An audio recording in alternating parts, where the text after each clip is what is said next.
Hello, Marilyn, darling. How are you?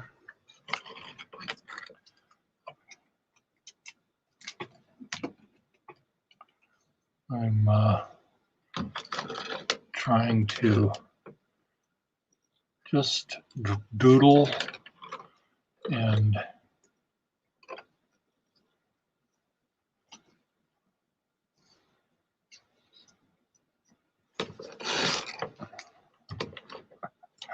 this damn camera mount gob with duct tape and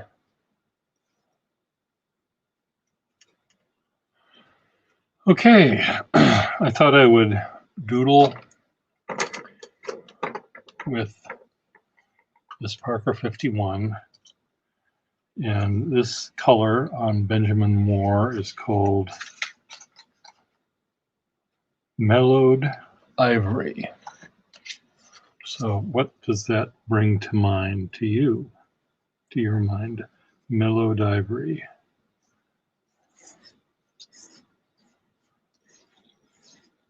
With an elephant. Oh, mellowed big ears. He's sort of crossing his legs here. He's just relaxing. Little tail. I don't know how elephants' legs work. So here we have tusk. And here's the mellowed, relaxing, sleepy, kind of drowsy.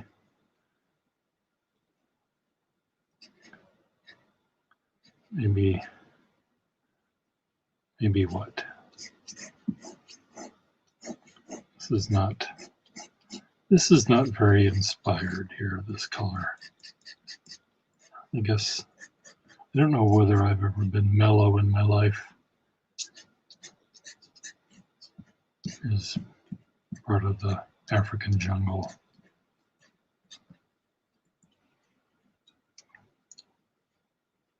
So I'm using this Parker that I just tried to fix, and the jury is still out on whether it's been fixed to my satisfaction. I'm just not sure.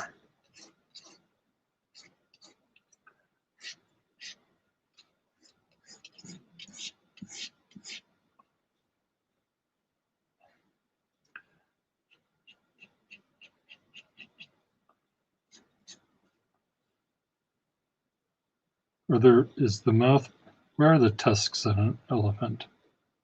Are they above or below the mouth? It's crazy. I think they're, oh, I forgot his nose. No wonder he doesn't look right. How could I have forgotten the elephant's nose?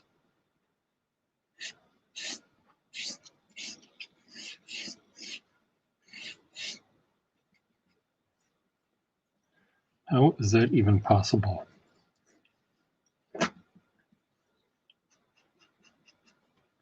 Okay, let me get a pen that has a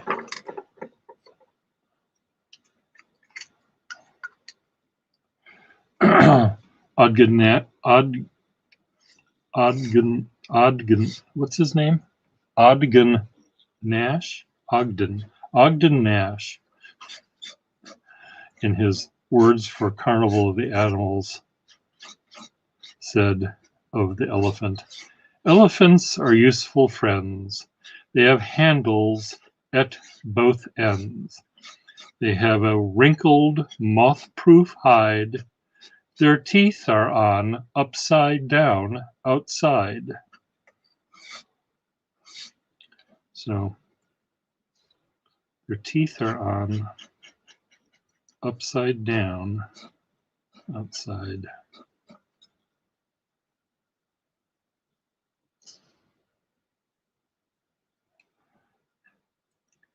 And here's the mouth.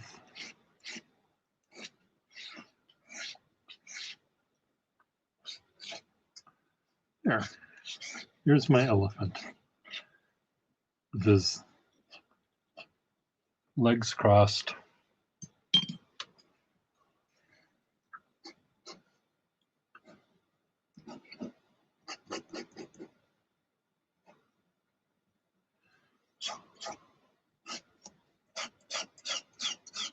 Squeak, squeak, squeak, squeak, squeak. What do you think about that one? Cute, it says. Hey, Aphex Stall. What is this one? This is called Ivory Tusk. I just did that. Ivory Tusk. Okay, so this is an ivory tusk that has been chopped off the elephant.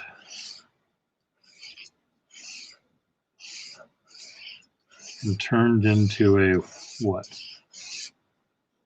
What would they turn this into? See, this is very weird. This paper, this I was able to draw on. This one, it just beads right up.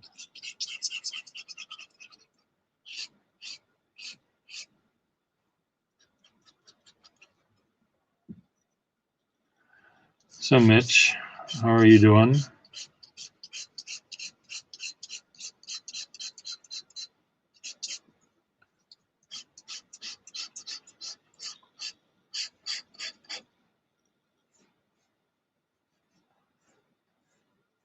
I just took a shower, Pure Gustafson, and you're getting your fingers all wet with goo.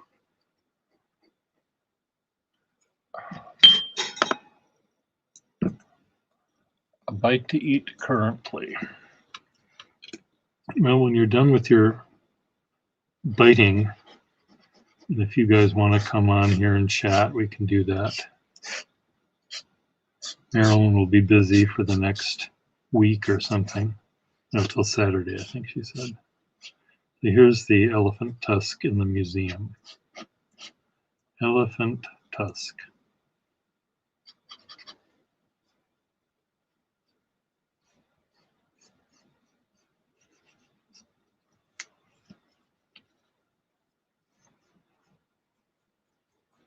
Turkey and cheese.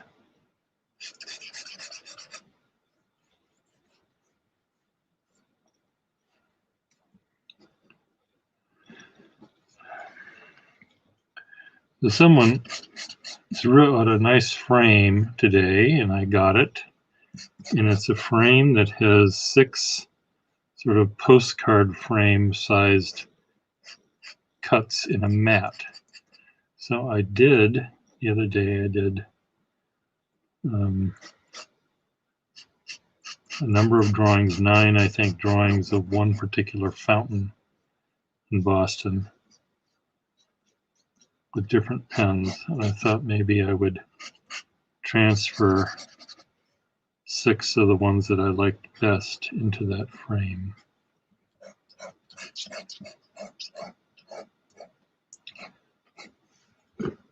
This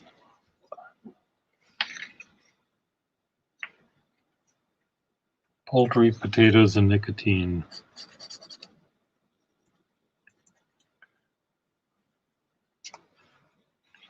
Okay, what's another color?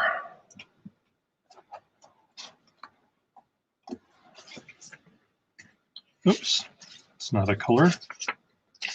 This one's putty or something. Sandy Hook Gray. Sandy Hook Gray. So that's like what? I'm going to draw a bunch of coffins. Or did they say that's a hoax? Did the QAnon people say that those people didn't get shot? So these colors look almost identical. This is called Savannah Taupe. No, Shenandoah Taupe. And this is Sandy Hook Gray.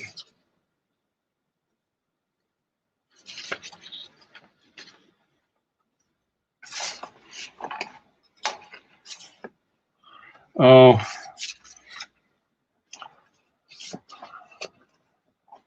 I'd probably do the ships and whales and stuff.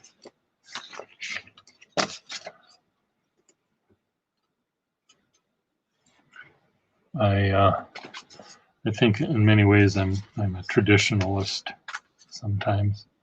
Okay, what's this color? Limesicle.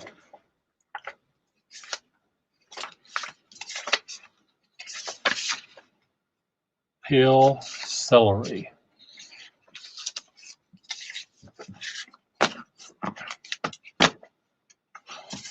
Maybe I should just use regular paper and regular ink.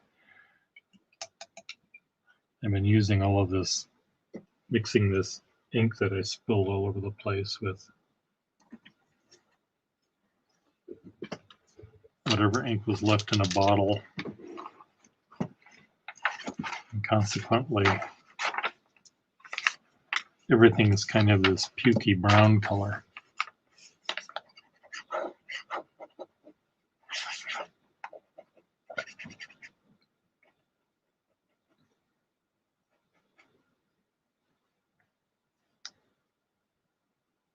Ding, ding, ding.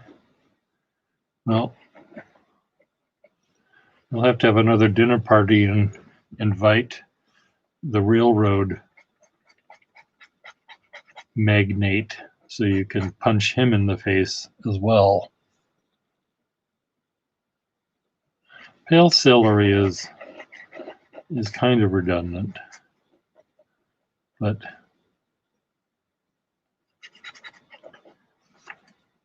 you know, these color people at Benjamin Moore have to think of something.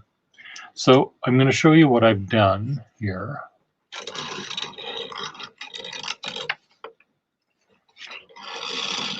Look at this. Look at my healthy pallor. I have a red light sort of up there.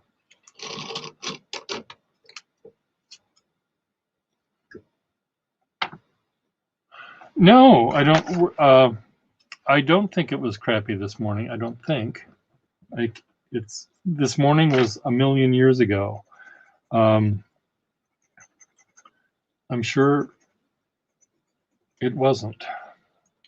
Let me find out who you invited. I don't have that book in front of me. I would never think anyone's choice of dinner companions was crappy.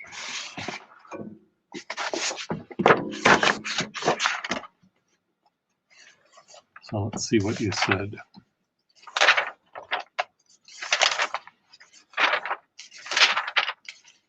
Mitch, you had Stanley Kubrick, Douglas Adams, Pablo Picasso, Art Bell, and did you tell me who that was? Madame Curie, Amelia Earhart, and Grace Hopper. So I think you told me who Grace Hopper and Art Bell were, but I may have forgotten that already. I think it's an interesting mix.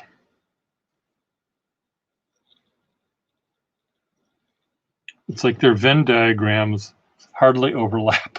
So it would be interesting to see how they would interact with one another.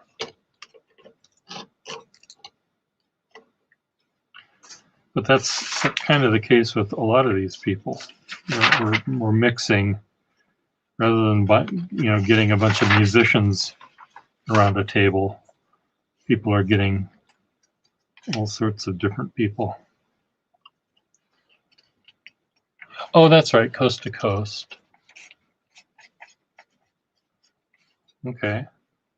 Well, I think Art Bell would be interesting with Douglas Adams and Madame Curie and Kubrick.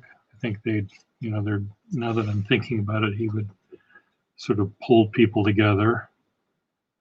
And who's Grace Hopper?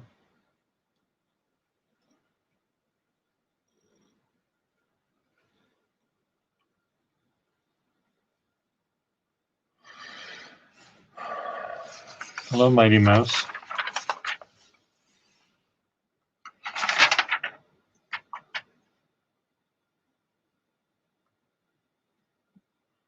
Oh, okay.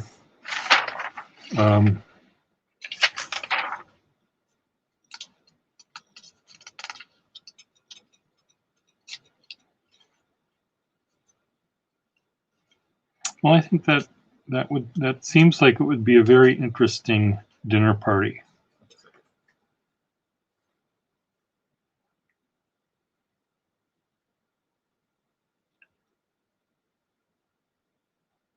Column had a couple people I didn't know. One was his friend, Alfred Hitchcock, Dr. Seuss, a chef, and Eartha Kitt.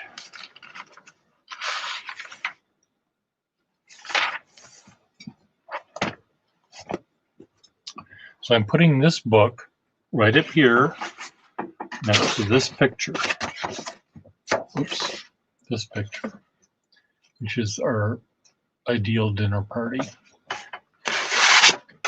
So they go together.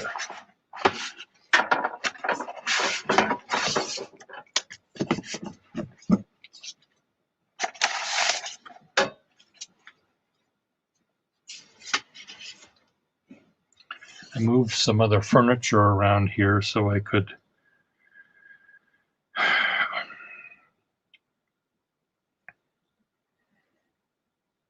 stack my stalactites a little taller, which is probably not a wise thing. Stalagmites a little taller. It's probably not wise, but you ran out of cheese.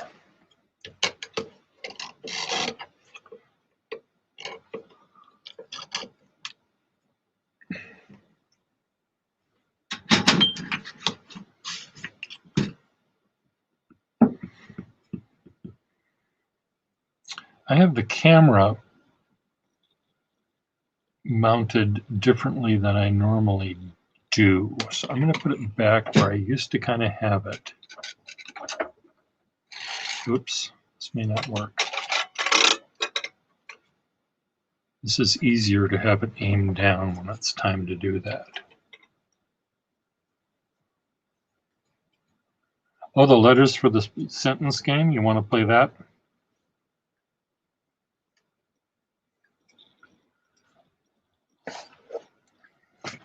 I'm opening a book at random, and as soon as I give you these letters, I'm going to close the book, and then that way I won't really remember what we said. So the letters for today are, I'll write these down and hold them up so you don't have to do them now.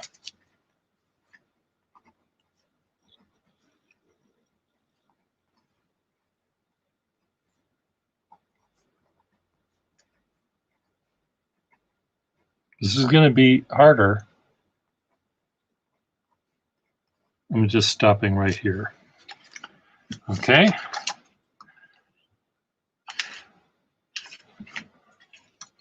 The letters are, it's a long list. One sentence. A W M T C T T A O L W I T D. And that's not even the entire sentence. I just stopped when it came to sort of the end of a clause. So here we go. You know, one of them that I did the other day was it was a dark and stormy night. You know, IWADASN that we did last night. That was a dark and stormy night.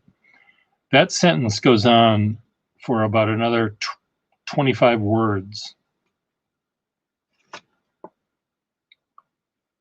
before it hits the period. So again, here are the letters: A W M T C T T A O L W I T D. Now I've completely forgotten what this sentence was, so I can play this game, maybe.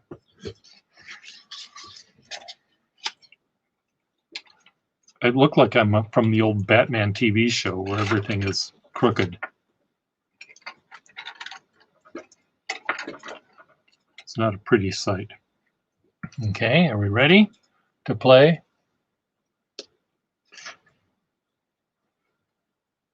Okay, effects and all. A suggestion. Do half of it and pick a letter that would add it to the second half. So sort of a phrase that's almost complete, and then another phrase. Connect them together with one of those letters. Did you do that? All women must talk crap. All women must talk crap talk to all old lazy weirdos in the dark.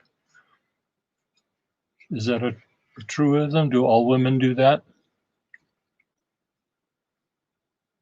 Probably. So let me see what I can do.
Okay, I've gotten all the way to the last three, and I can't.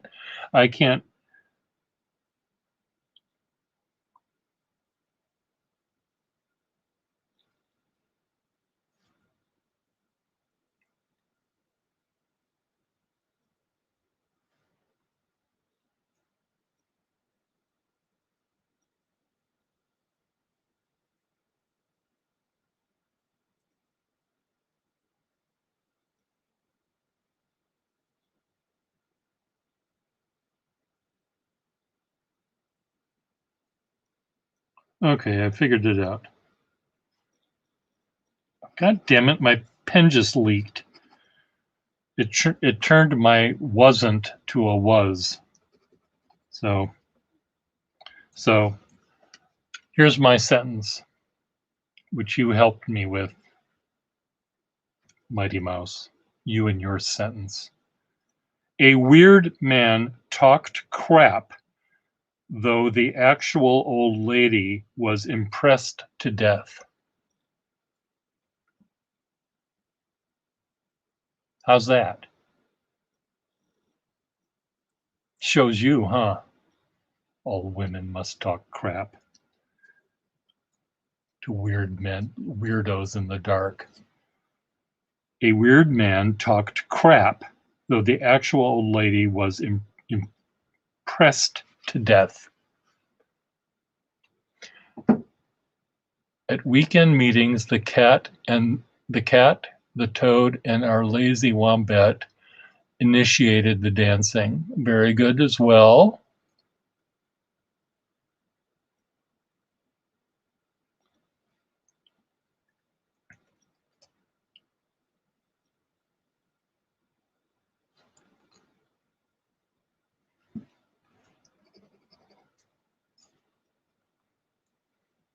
Should I read you the actual thing? This isn't going to make anyone change. Although William M. Thackeray claimed that the agony of laughter was impossible to describe in words, the 16th, impossible to describe. I stopped there. Impossible to describe. Oh, okay, okay, okay.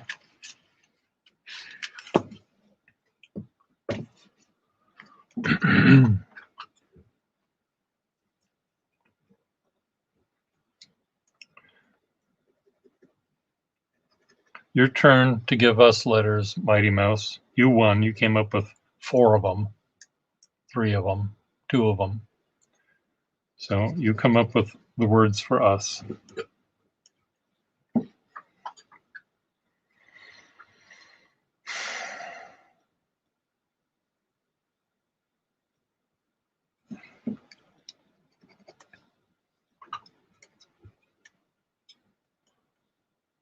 The letters for us, I'm sorry, not the words.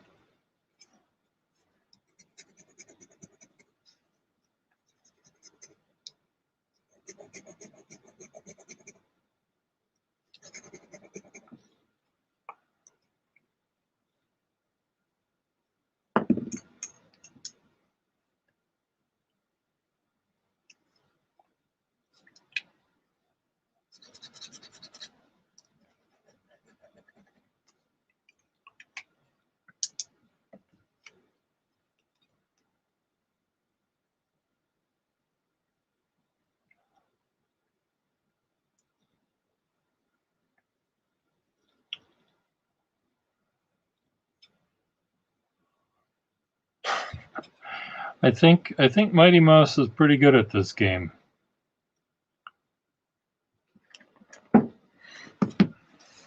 The game, I think, might be funnier if alcohol is part of the mix.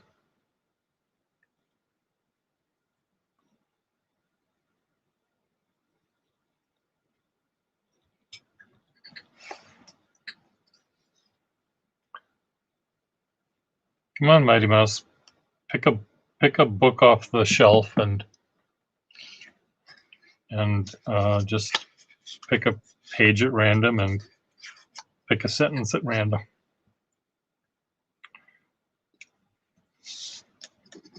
And then try to forget the sentence so it doesn't influence you.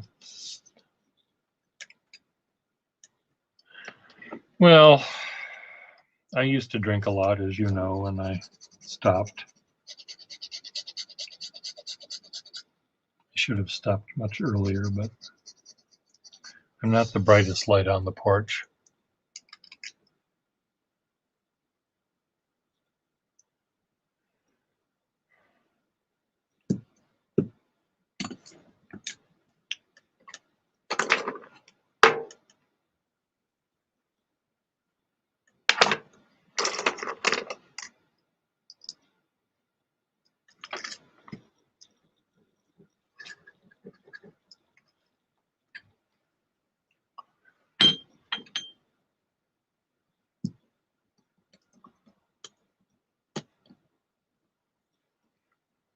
So tomorrow I have to do a little watercolor, which I'm not really looking forward to doing. Watercolor is not my forte, but I'm going to try. It's supposed to be of a bunch of flowers on a border for a wedding invitation. And I just have a feeling that, you know, it's going to involve me redoing it because they won't like the color. Oh, here we are. T F O A M I T D S T P N T.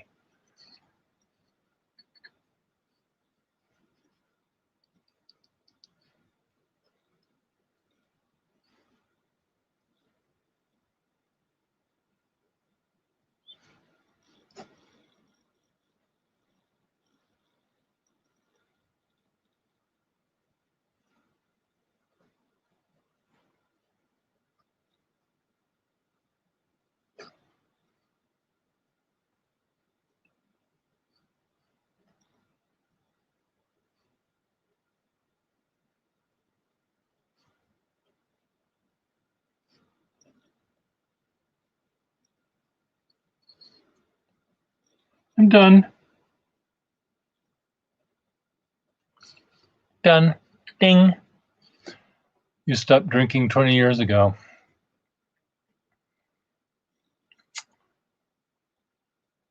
Good for you, Frederick.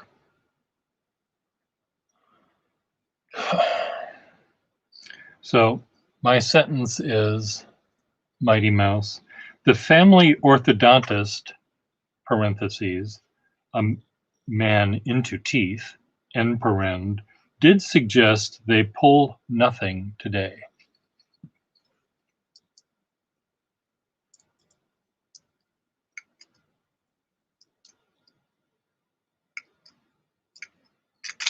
How's that?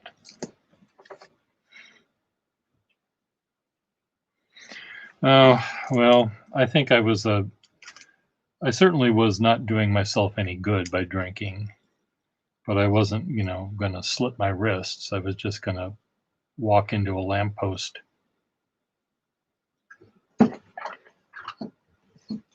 Thank you, Mighty.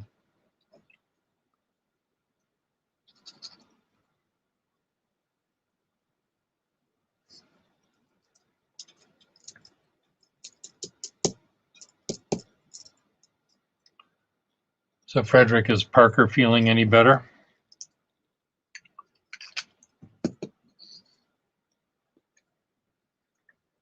since he last appeared on our stream this morning? I hope.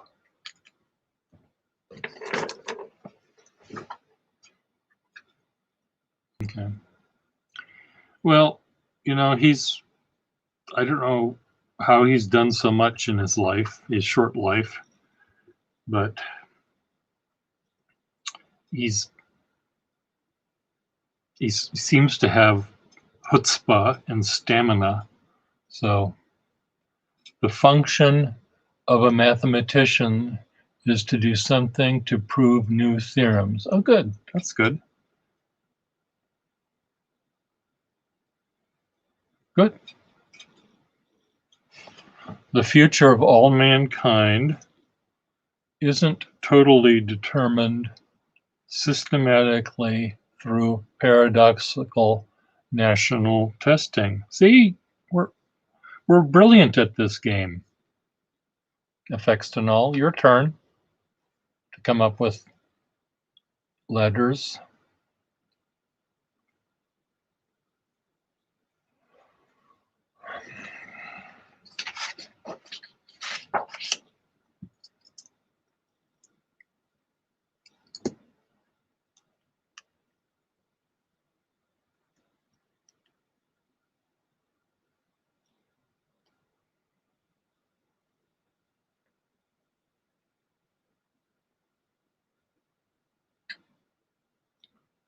Okay, good. Okay, I was going on here. Was I going to see if Russell wanted to join us? No. I'm trying to get Todd Merrill to join us. Active 4 hours ago.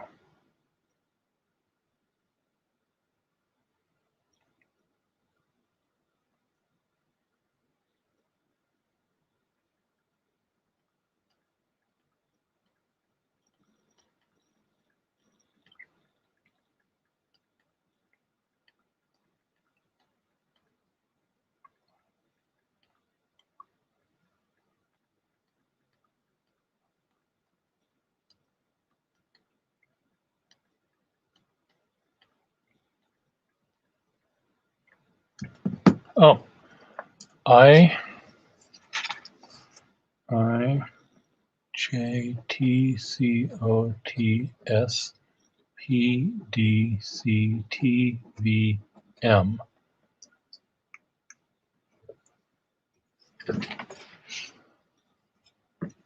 Cool. Okay, so this is a new thing.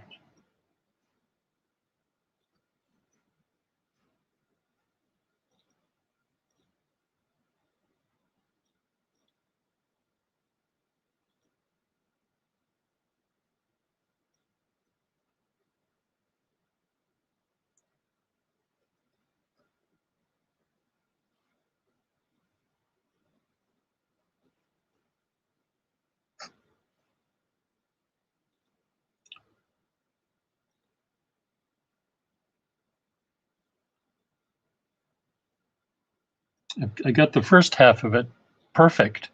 It's the second half that I'm fucked with. I am fucked.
Oh dear, this is hard.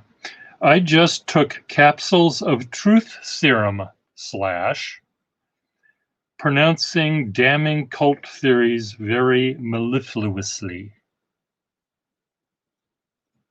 Very malevolently, maybe, would be better. Damning cult theories, which implied that I would believe them. I just took capsules of truth serum, pronouncing damning cult theories very malevolently.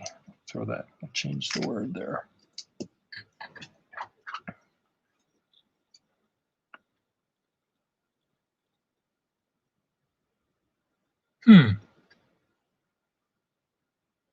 Charles often thought superficial plankton didn't conform to volumetric methods. What sort of methods would they conform to? Would murder be permissible if your dickish friend Snapchats at you Carmine Schaefer balance combination pen photograph? If your dickish friend Snapchats you a Carmine Schaefer balance combination pen photograph? I don't know what a combination pen photograph is. It sounds like murder would be understandable. I don't know whether it would be permissible.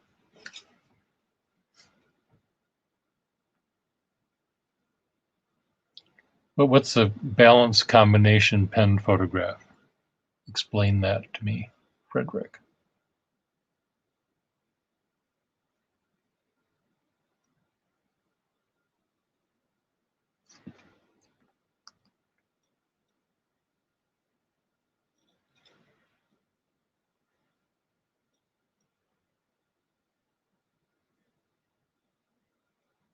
Okay, it's a photo of a combination pen pencil. So if he's just doing it to yank your chain or to make your pants tighter or something, I think you can kill him. In January, the cold otter told the silly penguins, "Don't crap the vermilion mat."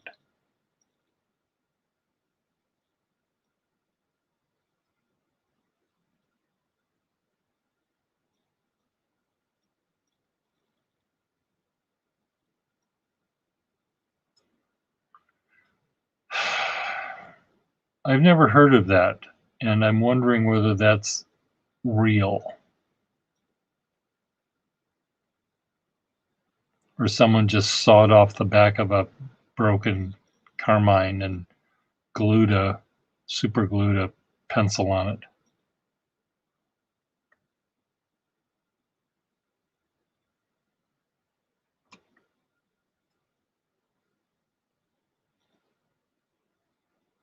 Very good, Mighty Mouse. I'm sorry for don't crap the vermilion mat. Okay, Alicia Stout, please join us. I want you to come play this game. It does sound pretty rare, but it sounds kind of suspect to me. I've never seen anything like that, and I'm not pretending I pay attention to oddball things, but I have seen black ones, I have seen pearl and black ones, and I think I've seen jade ones, but when they started making the stripy bits, it seems to me that they shot their wad.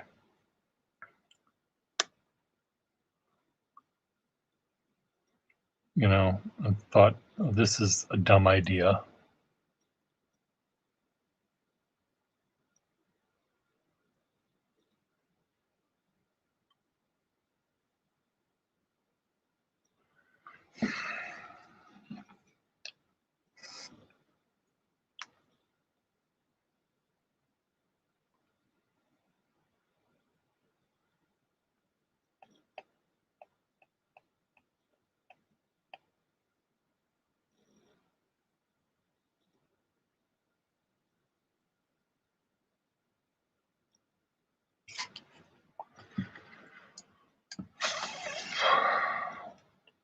Would anyone like to join in the fun here? You want to show your pretty face? Anyone?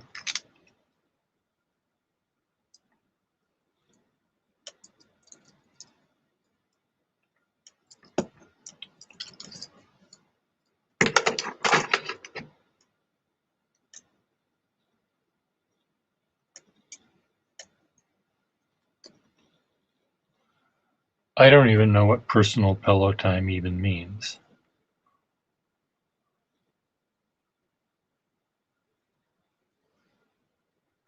Okay.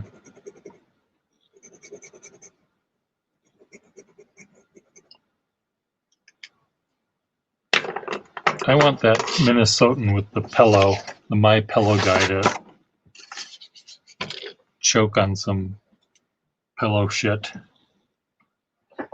It just drives me crazy.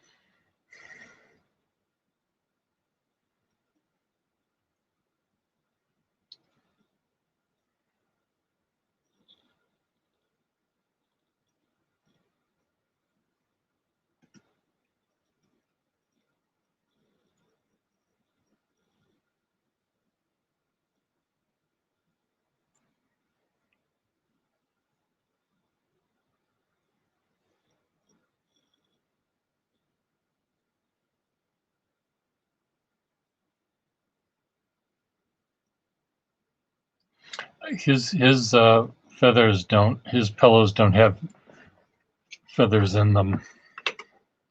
I don't think they're made of toxic material that he buys cheap. I think.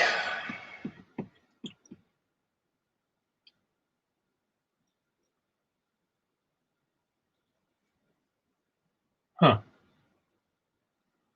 I'm looking at I was going to take out a drawer over here that I thought had Pen World magazine drawings I did, but I see there are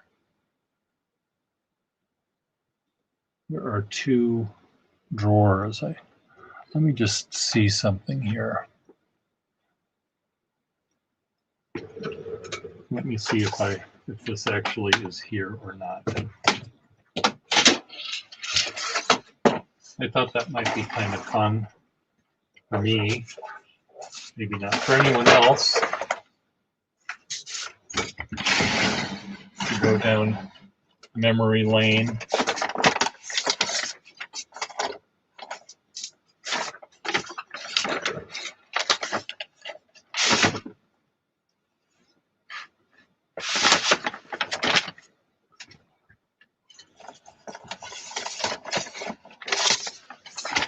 pen.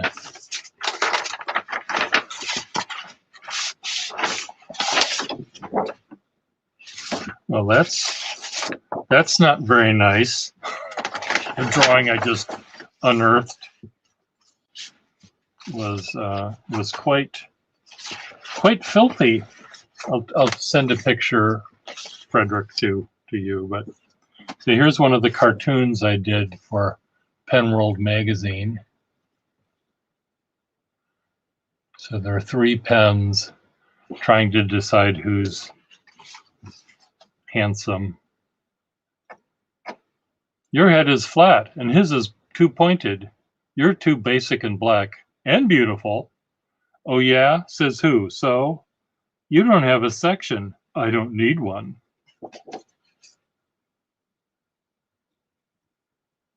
Oh, sorry. Hold on, Effectinol. I see you there. I see you. I see you. I see you. There you are. Hello, hello. Hello. Is it still sunny out in your part of the world? Indeed.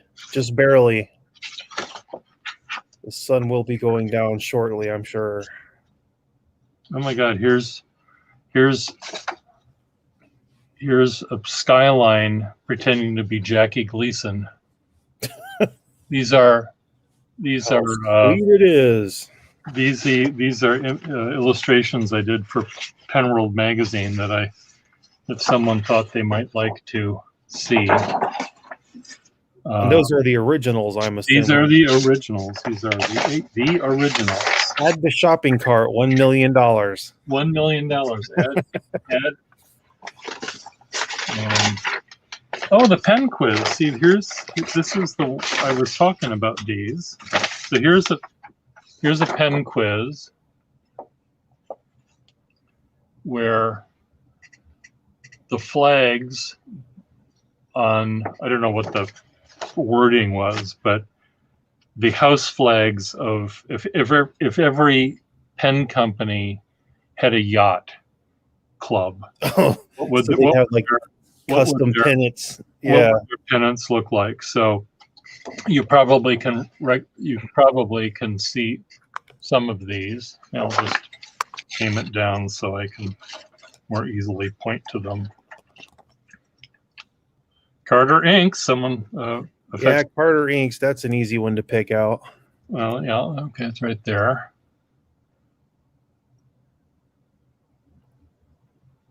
Yeah, some of these other ones, like the one with the moon, I have no clue. This one? Yeah. That's Conklin Crescent. Oh, okay, duh. Of course. The little crescent on the nib. This is the one that no one got. It's just a big white ball. So that was Schaefer. Schaefer, the white dot. Okay. Okay. Anyone else see any of them? These are really, actually, this is Parker with the diamond? Parker with the diamond. Okay. Yep. Oh, that's Waterman, the globe. The globe. The shield. It's from your town, from your state. The only other one I know of is Conklin in Toledo and Vidlick in Cincinnati. And are there others? John Holland. Oh, John Holland, you're right. The tulip. Here's more pen company. Where's maybe Todd? Oh, Swan. Swan. Yeah, okay. That'd be easy to confuse with Pelican, though. And this one back down here is hiding behind that is or Mont Blanc, yeah. Mont Blanc, yeah. This thing. This one, I think maybe Frederick would get this. Yeah, I have no clue on that one. Is it in an airplane? It's an airplane, yeah.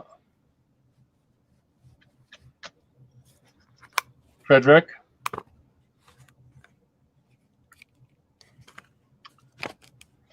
How about this one?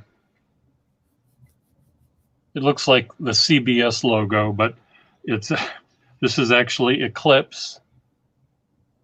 Oh, okay. And this is Edison. Is that like a Wall Eversharp band at the bottom there? This is a Wall Eversharp double check mark. Yeah, the 2 check marks. This is, it was a lever filling pen. I think it's Edison. Yeah, that's the combo pen. It's the Snell's combo pen pencil. This is Salt's Brothers. William H. Hicks. I never even heard of that.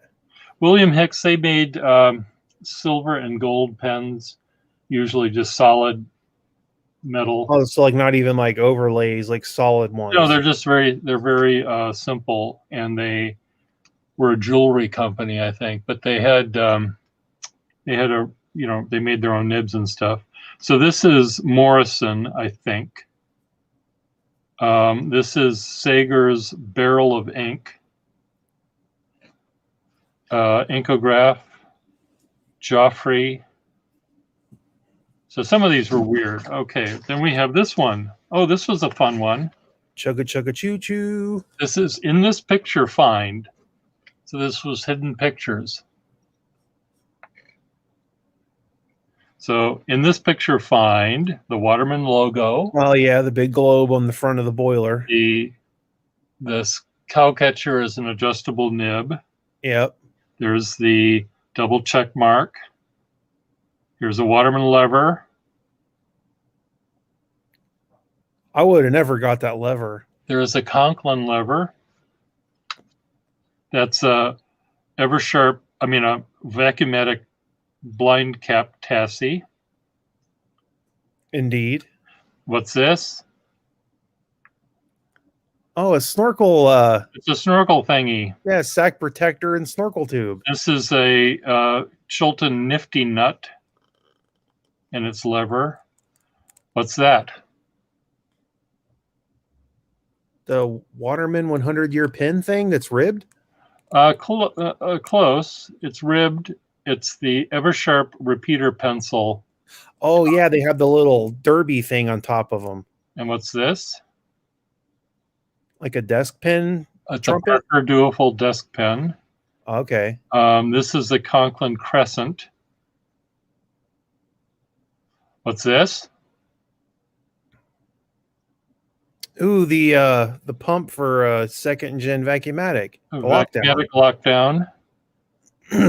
Yeah, this is this lion in the smoke is Penworld magazine at the time had like 3 props that they used for their little still lives, and they had this gold lion that always showed up. Like, just go to Goodwill and buy some other shit. Tired of that. This coming up from the whistle or whatever this is supposed to be is a Parker pencil cone. There's an O-ring. There's a Parker collector. Oh yeah, 51. That's a Waterman Inkview sack. Band for a Vacuumatic. A white dot from the Schaefer. There's Mont Blanc for Mont Blanc. Here's a more safety cap. Oh, look, there's another lever, a Doric lever. I used to be clever. Here's a fucking patrician thing, around a little thing. Why does everybody get excited about the patricians? Oh, they're just ugly. In my opinion, they are fugly. Oh, I'm not into them either. What is this, I wonder? That's one of those Spores glass. The glass nibs. Yeah. This looks like, I don't know if this is supposed to be a tuckaway clip or what. I don't think so. There's a Schaefer dual-fold section. Oh, there's a Skyline cap. Oh, yeah. And a blind cap for a dual-fold. And it's one of the cool Skyline caps, too. Yeah, with the gold derby. There we go. That was fun. Now let's do another one. Here is what pens. These are all different. This is like all different nationalities. And what are these people? What is their favorite pen? I'll tell you. So the German here with his monocle, he's saying, the Schnorkel. Well, he'd have to be well, he's German though.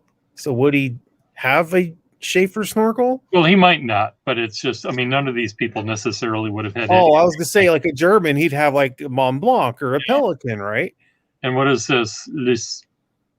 The swan, the military swan is de Gaulle or whoever that is. Right. Oh, and here's the Some sort of French officer. the gondolier is singing Notte e giorno, night and day, the Waterman night and day pen. The Japanese girl is saying Bakumatiku, vacuumatic. I know, bad. That's kind of racist, Pierre. The Stopulus is saying Doric in Greek, Dopik. The big Russian is saying pen for men. And this guy on the top of the column, what's his favorite pen? What is it? Li? Li, yep.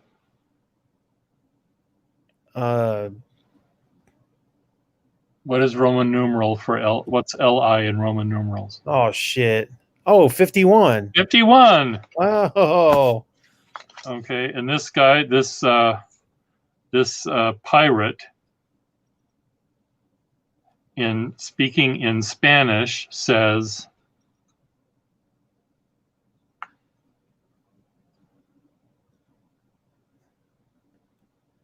"Hey, Will Hodge, Sonata Cinco, 75." So it's the 75 made of the Spanish treasure. Oh yeah, the silver or whatever from the shipwreck. I've seen those on eBay. Now, why is the chef saying giant noir, s'il vous plaît? I wonder. Black giant. I don't know why he's saying that. And the mummy is saying, it's in hieroglyphics. Yeah. And I'm thinking it might be I don't know if this one has any sort of clever way of reading it, but I think this was supposed to be the Luxor pen, the Moore pen that was called the Luxor. I'm a little rusty on my Egyptian hieroglyphics, Pierre. Well, okay, what about this guy, the astronaut? Astronaut. Oh, fucking Morse code. I don't know that either. Is it what is the one that they made out of titanium? Oh, the T1? The T1. See? T1. Yeah. Okay. Okay. Wherever, says the guy in the plaid suit, the used car salesman. So that was fun. You had to hold my hand the whole time, though. I did. Oh, this was a fun one. It's a math problem. So do this. Take a piece of paper. All of you take a piece of paper and write down. I'll read this off, and you write down what the number is, and then number on a barrel of a 14-karat lever fill Waterman with a number 2 nib.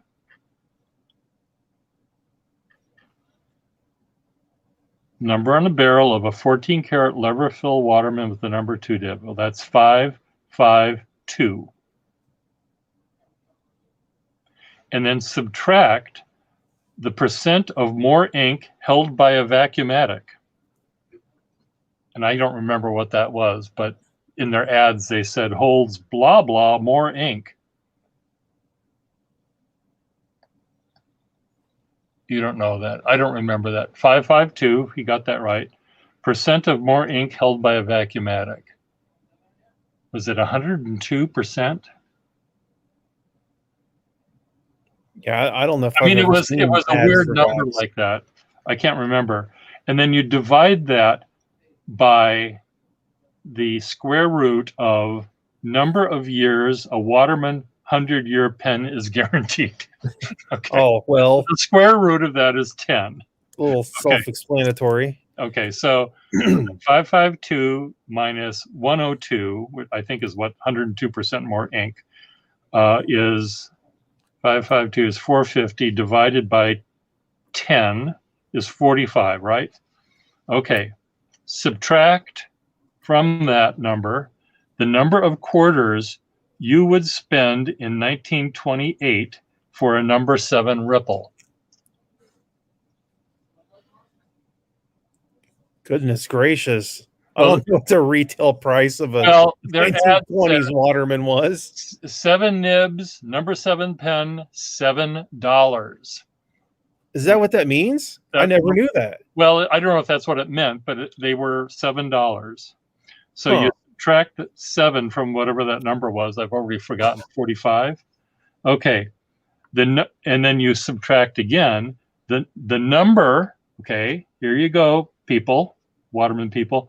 The number you would associate with the suffix used by Waterman to designate a short pen that you had you lived in Gaul in 63 AD. So what number would you associate with a V? That would be 5 equals X. So I don't know where we even fucking ended up. What color Parker pen has a nib of X size? So what was X? Was that 10? 20? I can't remember what this was. I know that that was the Waterman X pen. Waterman made a pen that was kind of like a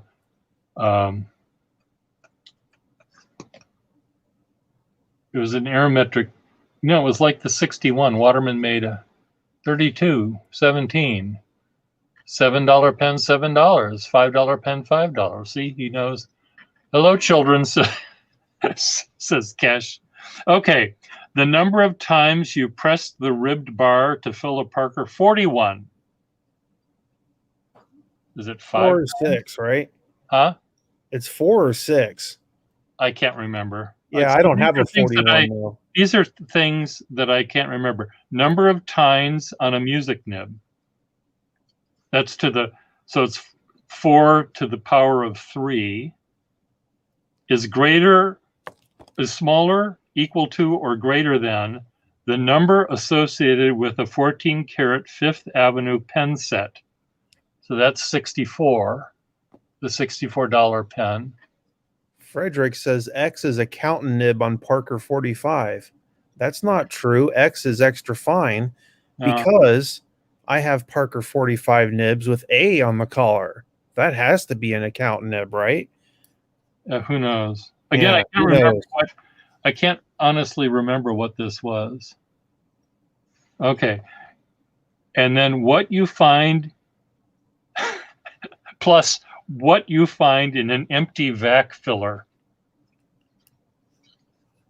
Nothing. Well, if it's nothing. Empty, it's nothing. So 0? 0, yes. Okay. Plus 0. So who knows where I was going with that. Okay. Here's another. This is a logic problem. So this aggressive family, grandfather, dad, mom, and Sonny, this aggressive family of pen collectors try every trick in the book to find pens, advertising, begging, and brute force. Today they try a new system. They consult the Oracle of Brimfield. Brimfield is a antique market near us. She divines there are but 4 pens only to be found at the flea market. They are as follows: a 1921 Parker Senior Duofold, a 1933 Parker Streamlined Senior Duofold, a 1928 Junior Duofold, and a 1926 Lady Duofold. So these are the pens, the only pens that are at this flea market. All of them in red. Her crystal ball is illustrated showing the predictions she voiced. So these predictions, if you figure them out, So all will buy different pens. Okay, that's easy. If Gramps gets the older senior, then Mom will buy the Lady Duofold. Oh, man, I hate problems. You hate like problems that. like those. Okay. Oh, I know where this is going. Gramps will get a bigger pen than Sonny. If Dad doesn't get the bandless senior, then Gramps will get the junior. Anyway, that was fun. That kept people occupied. Can you identify the pens that are put upside down in this coffee cup? I see a PFM in the back. Yeah. I see some sort of flat top Schaefer or something in the front. They're upside down. Oh, okay. So this is a Schaefer, but what kind of Schaefer? It's got to be one of the smaller ones, though.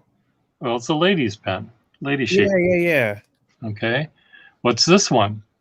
It's another Schaefer. I'll give you a hint. Oh, geez, I don't know. It's one of those very early with the thing you can screw it on the other end. Screw on the back. Okay. Yeah, I forgot I had that weird little nubbin on the end. This looks like a Ripple, but it has the number 75 on the back. So who the fuck knows? That might be a LaBeouf. This is a Waterman safety, because you can tell by that seam there and that little... Yeah, a lot of pens from the 20s and 30s I have no clue about. Yeah. There's a Dunn. There's a security pen. Many of these had weird back ends.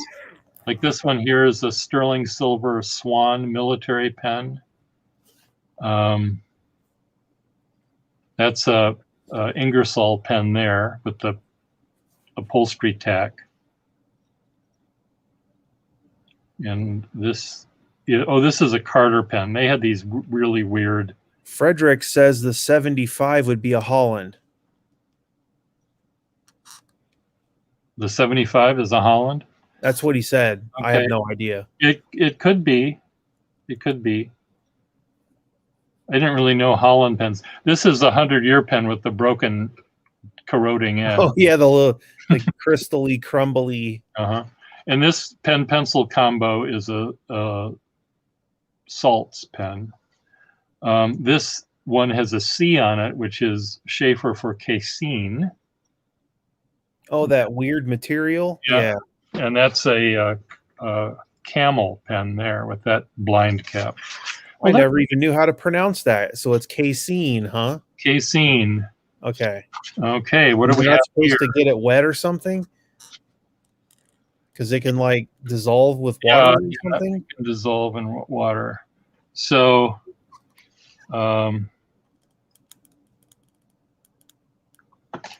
let's see. What else do we have here? What other fun games? I literally only have one issue of Pen World that somebody found for me at the thrift store. Okay.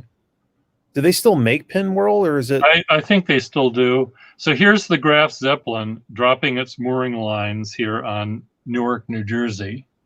And these are all the other pen Zeppelins that are going to land in these spots. So you're supposed to draw the line to, the Conklin Crescent. This one is the blotter pen from St. Petersburg, Florida. That's a security pen. That's a Moore. That's a Victory pen from New York. Anyway, there's a PFM with the snorkel sticking out. I used to do nothing all day except draw and have fun. Now you do nothing all day, but you do it with all of us. I do it with all improvement. Now, what are these?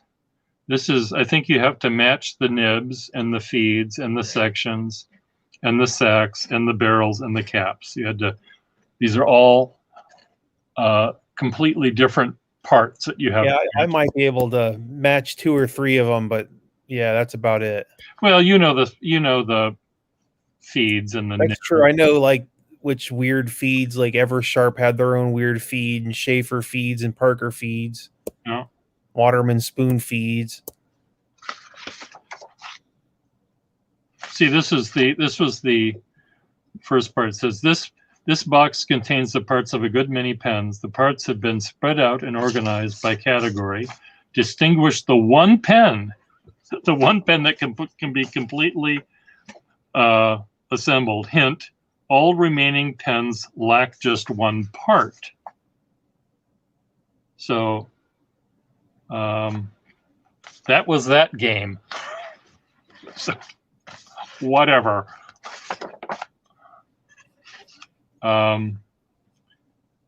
This was match the color.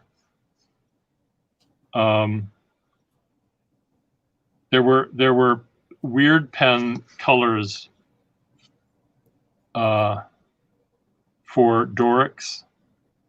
So Cashmere, Morocco, Cathay, and Burma. But I must have had other ones. I don't know where I'm going here. Oh, I see the typewriter. Yeah, that was an adding machine. That was for the math quiz. Oh, adding machine. Okay.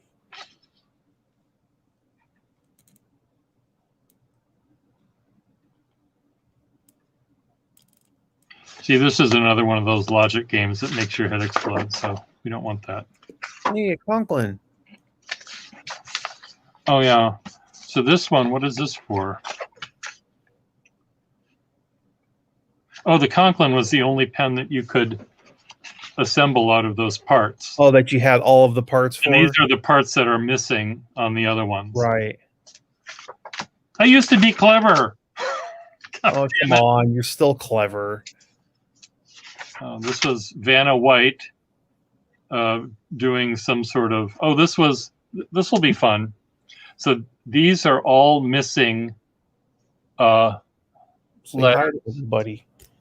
And here you can see the... Based on what this is, what was that pen company? There's a little E and a big E. And I can't remember what it was. LeBouf. L-E-B-O-E-U-F. LeBouf. Okay. What about this one? Blank, blank, blank, blank K, blank, blank, blank. And they used that kind of a K in their logo. It's not Parker. Conklin. That one's Parker. Oh, yeah. Maybe he was saying Parker to Parker, who's in the room. What about that H in that location?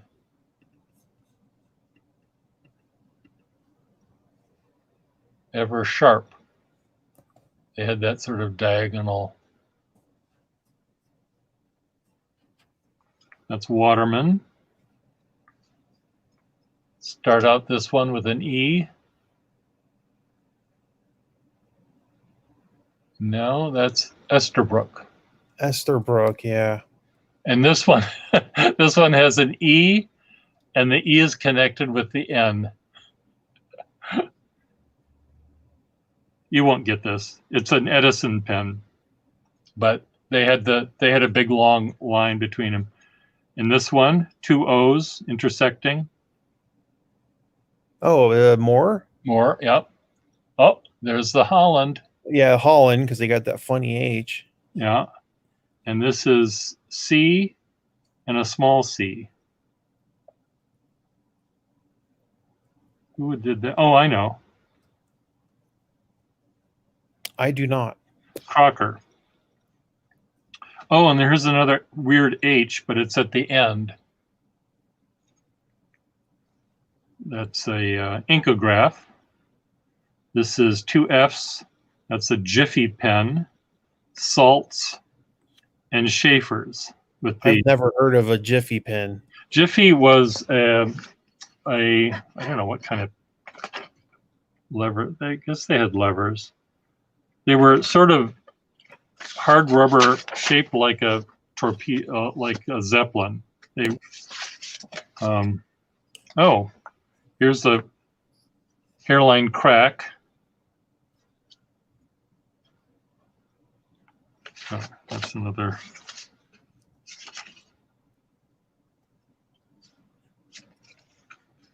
Number of quarters, see, but barrel number is 552. Percent of ink, 102%. See, I remembered that. 450 divided by 10 minus the number of quarters. Number V was 5. X is 12. What pen had an X? 12. Oh, it's a black or red giant, I guess. Number of times you press it is 4. Number of times 3. 4 to the third is 64. Empty vac feels 0.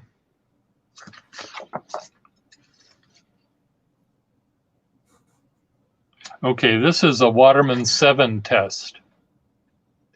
So which check was written with which Waterman 7? And how did I, one is a lefty. Oh, the accountant nib is the national debt here. Kelvin Coolidge. Oh, Kelvin Coolidge is signing all of these checks because he was the president in 1928.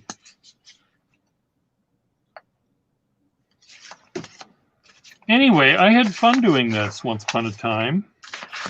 I have something cool to show off. Okay, what do you want to show off? Well, I had mentioned that I'd sent some of my Schaefer vac pens that were not in working condition to somebody to have them repaired. So this is probably one of my favorites. Oh, wow. Yeah. Yeah, it's a Sentinel Deluxe, one of the earlier chunky ones. Yeah. And the awesome green celluloid. And does it suck? Oh yeah, it works like a dream now. And I don't know if you can tell on the camera here, but the barrel's got pretty excellent clarity. Oh, good. So here I can use my little light. Yeah. You Wow. can see I've got some ink in it right now. But ink in it. Well, good for you. Congratulations on getting that back. Yeah, if I get some more vacs that need help, I'm sending them to this guy. He's pretty good. Good. I was going to show this off too. I mentioned the little baby flat top I got. Oh, sweet. And here is an actual flat top. It literally looks like a shrunk down version of an oversized flat top. I love those pens. Yeah, and it's got one of those little 33 nibs on it. It's got a little bit of a little dental abrasion on the end here, but you know, people chewing their pens. I've never figured that out. Do people chew on pens? I remember being in school and seeing people chewing on pens, and I'm like, what are you doing? Get a stick of gum.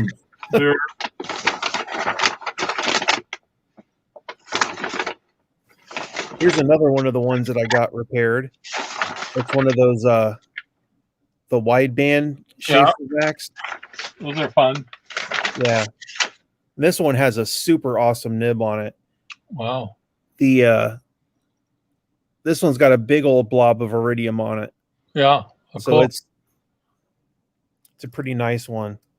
Is it? But this one I don't have any ink in, so I can you know when one of these has been repaired correctly because the it just bounces up. Yeah, it's like a little air spring, and then I don't know if you can hear it. Yeah. It kind of goes. Yep. Cool.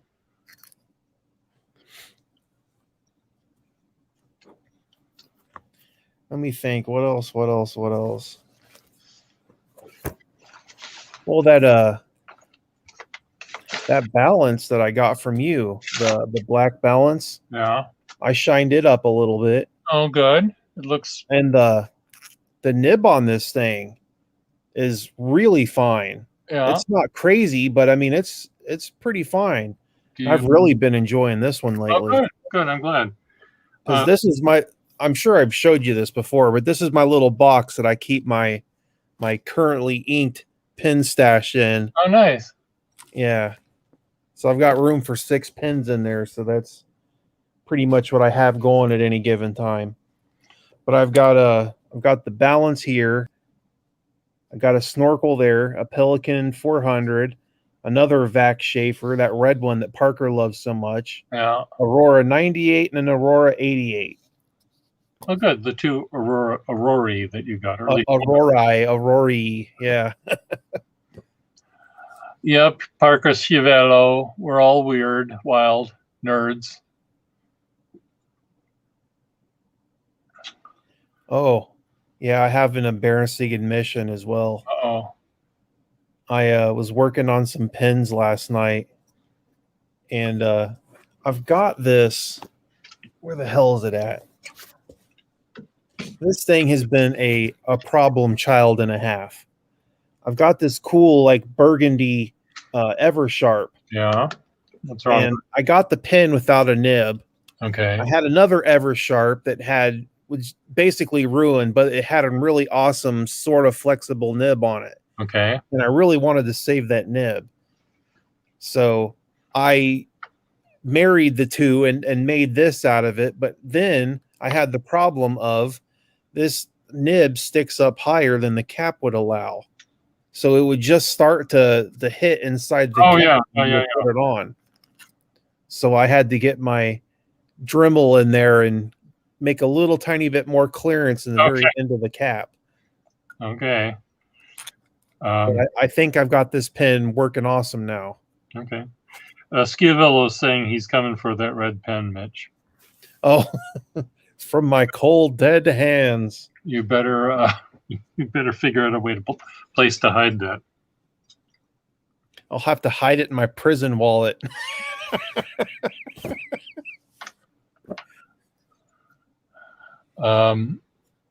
Does anyone else want to come on screens? Schiavello, are you still in bed? I think Schiavello needs to rest. Well, we want to see him heal up and bounce back. And we can't do that if we're constantly overexerting him on stream.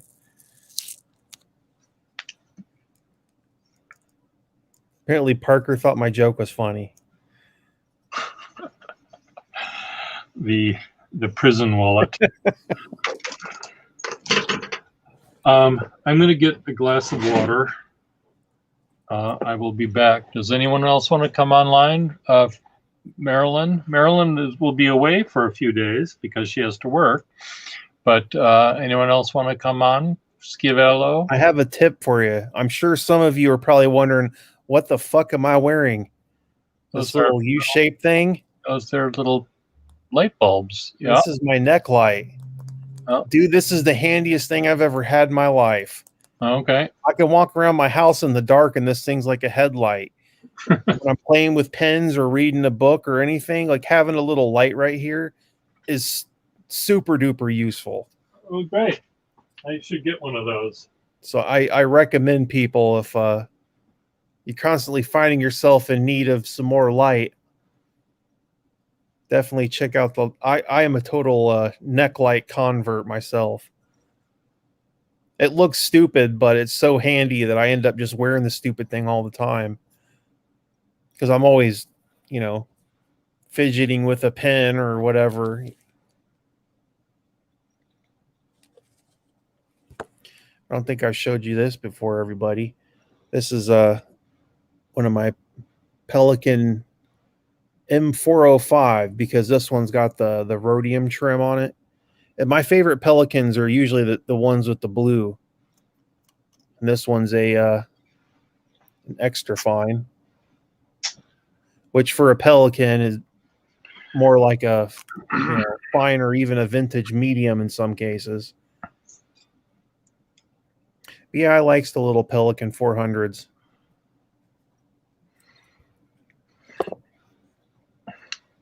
I used to have one of them, I think. I sold a bunch to Nicola.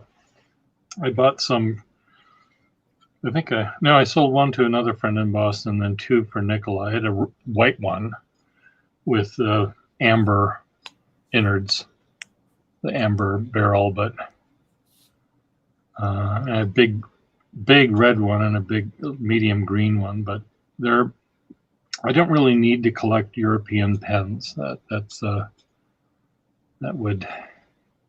wouldn't stop. Well, I'm not super big on modern pens across the board, but there are a couple exceptions. Yeah. And that would be probably Pelican or Pelican or however you want to pronounce it. And Mont Blanc. Mont Blanc. Because I refuse to say Mont Blanc. You refuse that, do you? Sorry, I'm a dumb American. I can pronounce it Mont Blanc if I want. You can pronounce it any way you want because you're an American. You're American. I'm going to see if this. I filled up this clipper as you thought I should, and it seems. Oh, is that one with the vac system? Yeah. And was that the one that you were testing and you were surprised it still worked? I guess so. Yeah, it was just this morning. Oh yeah. And it seemed to suck up the ink. So I think this is one that my friend fixed for me. It's kind of neat. It's kind of cool. Big fat old thing.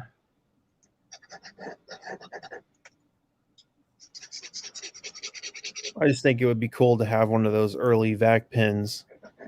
I just like the little brass knob it has instead of the blind cap being attached. I don't know. I like that kind of thing. Yeah, it is kind of. Yeah. It has a look that it was made in someone's shop in the basement. Yeah, kind of. Rather than designed by some guy at a drafting board. No. Looks a little more handmade and dare I say crude. You may say that, but it also looks a little stronger than when they're stuck on the back of the cap. Because they do sort of shake. Yeah, they have that extra nut in there that's tight, and yeah, they kind of like wobble around on some of them. Well, they're supposed to, so that I think this one's one that, yeah, this is one where it wobbles, kind of wobbles around. This right here is probably one of my favorite types of Schaefers. Okay. This is one of the Statesmen, and this is a vacuum filler, obviously. Yeah. But this is the one that I mentioned there when I first started hanging out on the streams, and I said I like the ones with the big honking nibs. The big honking nib, yeah. Because this nib looks so disproportionately huge for how relatively small this pen is. Now, it's do you 5 inches long max? Yeah. Do you have the? There were some of those piston fill pens that had a inner transparent barrel that was that's what this one is. That was loose from the the actual vacuum thing is a little cartridge thing inside of here. The barrel is just a piece of plastic that slips over it. The plastic rod variants, Friedrich, are awful because if they get wet on the inside of the plastic, then they expand and corrode and do nasty things. They're sort of plastic. These ones are cool too, only because they're lever fillers, so they're super dead easy to fix. Yeah. Now, is that lever lined up with the top of the nib? Sort of. Sort of, yes. It's a little off kilter, but it's close. They're almost always off kilter, and yeah, if you have 10 of them, you can unscrew all of the barrels. And mix and match until you one that work. P. Schiavello doesn't know what we're talking about. Should we talk about something that P. Schiavello knows what we're talking about? They never line up, says Frederick. You should have known that we're all fountain pen nerds. Therefore, we can go down that. A large majority of the time, we might be talking about fountain pens.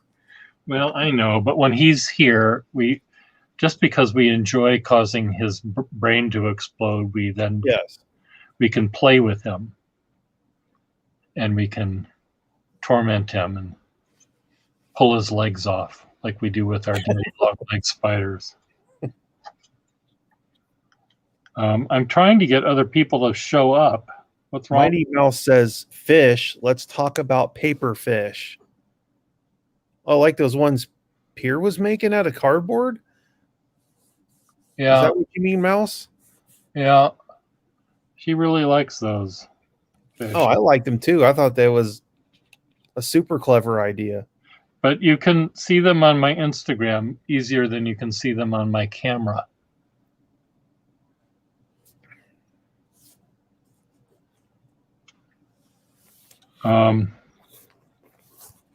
So Alicia M. Stout, which is Adventure Denali, says she's too busy.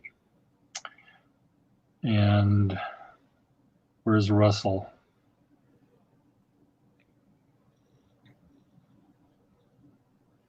Come on, Russell, where are you? Well, we need to get Wasky Squirrel in here one day. Yeah. So I'm sure he could tell us all about the finer points of Eastern Bloc Soviet pens and all sorts of cool stuff. Because let me see if Wasky wants to join us. It's after school for him. Let me send him a letter. Wasky. I'm just throwing this out there. Jeez. But I have a white dot vac filler military clip. Yeah. These brown stripe ones. Yeah. The filler's working. It's been restored, but the stupid cap is missing the cap liner. Oh dear. So this pen dries out. So if anyone has a cap or cap liner, or the pen's a little beat up, so even if it was a completely different color cap, I wouldn't even care. But just seeing if anybody out there in the universe happened to possess the part. Well, I certainly have. I have a bunch of caps that I can look through. A lot of. I'll probably have to send you that pen at some point and see if you can match something up. That pen, and I've got caps that are missing clips and have big cracks in them or something. So the next time I send you something, just remind me. Yeah. And.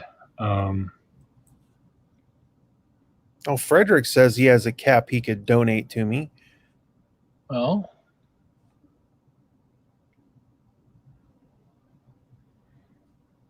that would be fantabulous, because right now it's not really a usable pen. No, they won't stay wet. It's one of those things I would have sent it back, but I got it so cheap that I was like, I just as soon find a cap for it. Well, the thing is, a pen, if you got it on eBay and the person didn't know that it was missing that thing, you can't really blame them for knowing that it was. Yeah, when it's stuff like that, But if it was a person saying that this pen has been repaired and ready to go, I don't hold it against them. That might be asking for more. It will be in your package. Apparently, Frederick is making me a care package, and I was totally unaware of this. He mentioned that a minute ago, that he was assembling some items for me. I don't know what persuaded him to start doing that, but... Well, he said he sent me a book or something, so... Yeah. He doesn't have 3,000 pens anymore because he gave 1,000 of them away. 1,000? 1,000. You missed all at once? The one person? You missed that memo. He gave them all away at once. He'll tell you the story. Apparently, Parker persuaded Frederick.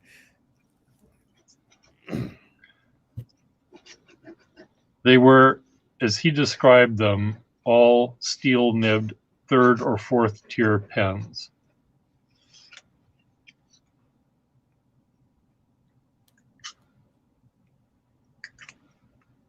Oh, he gave you some too, Marilyn? Well, that was nice. What do they call it? They call the people that give away pens penablers. Penablers. Yeah. Frederick's going to be my penabler pen pal. That's too many P's. Peter Piper picked the peck of pickled peppers. Yes, Parker, Peter Piper. Parker peppers Peter picked. Uh-oh.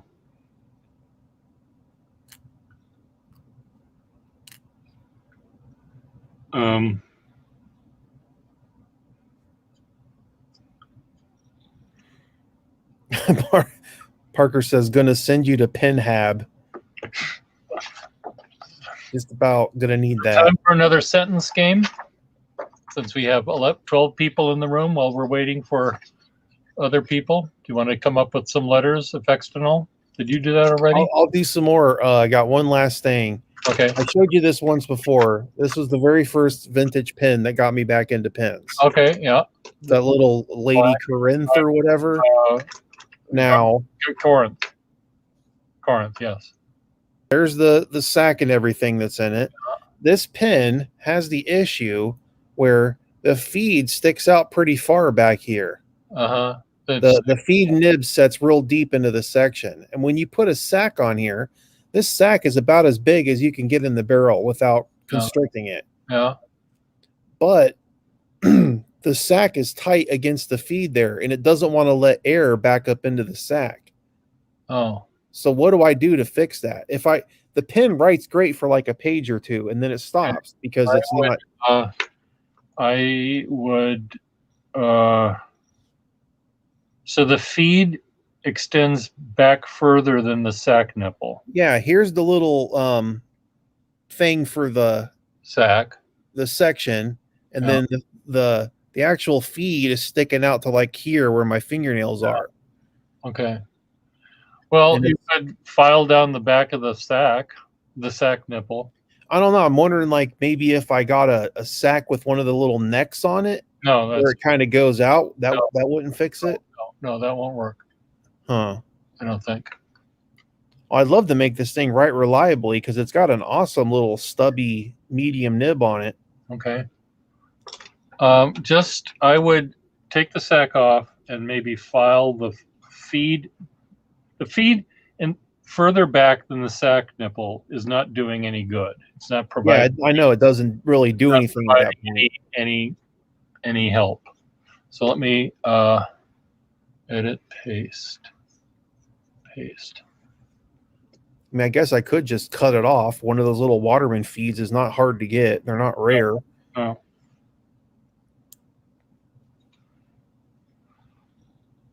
Maybe I'll try to do that tonight. I'll chop the back of the feed off. Yeah. I just happened to think of that, and I figured I'd ask you guys. Since it seems like it would work.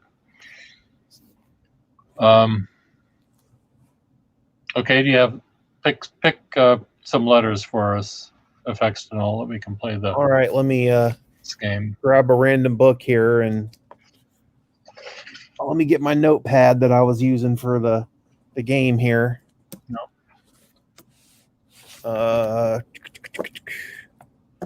All right.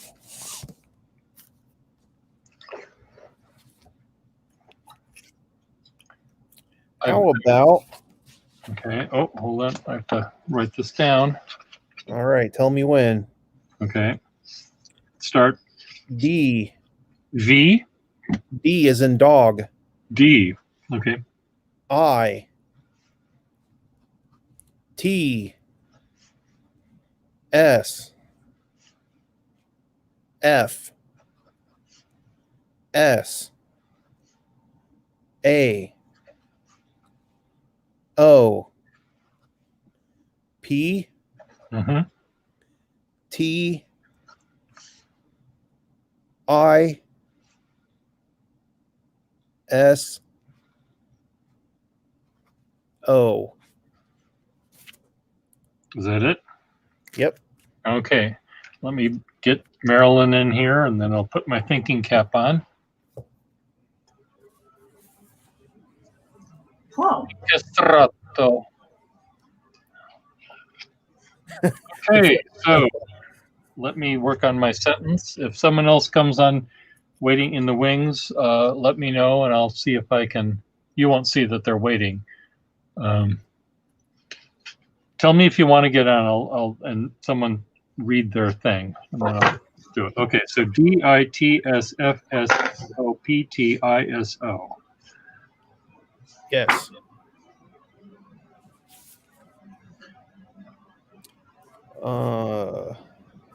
Let me see here. No, I set it up.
Crap, I have to go. I'll talk to you in a little bit.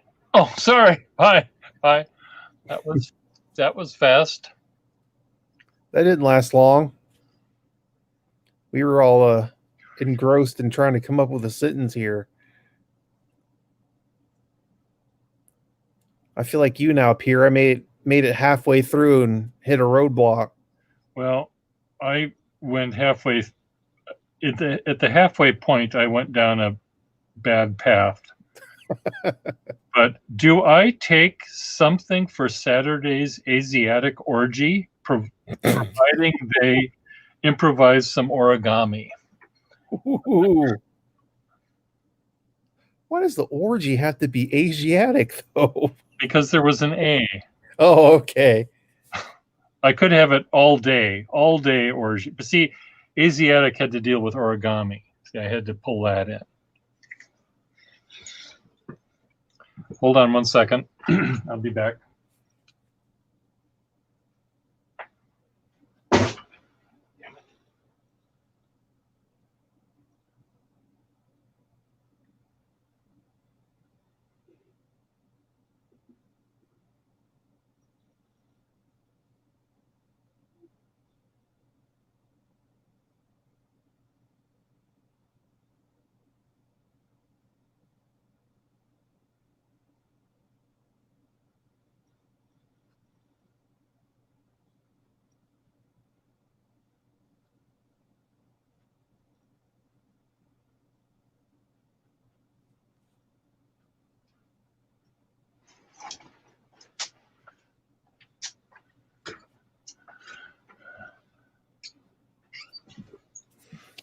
All right, I got one.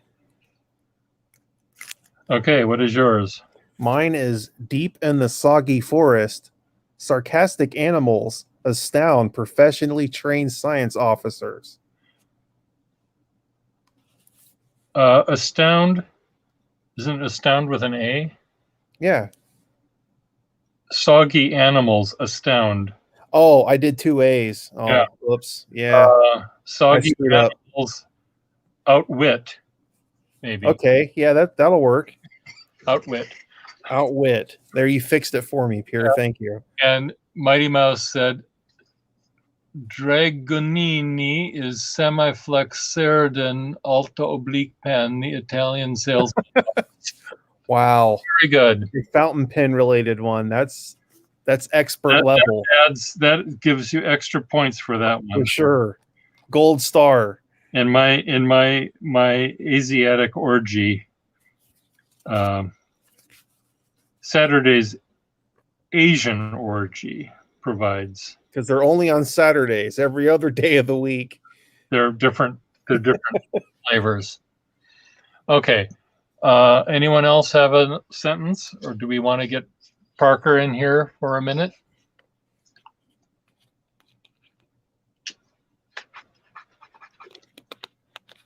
Let's see if Jason responded. No.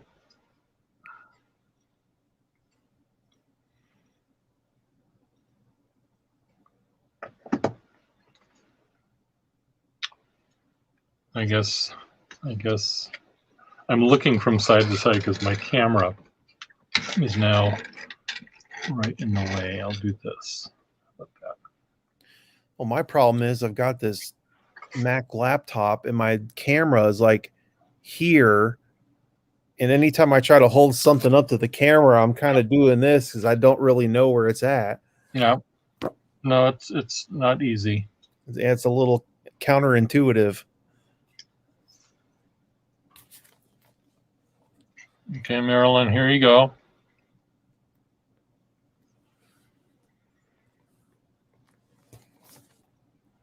I really made my, oh, now what? Oh, I'm still here. I made my device not, oh, there we go, add to stream. I'm back. Okay. Because Sorry about that. My boss was calling me through Skype, and I was like, I can do this, then I don't see you. I'm trying to reduce the amount of white on my screen.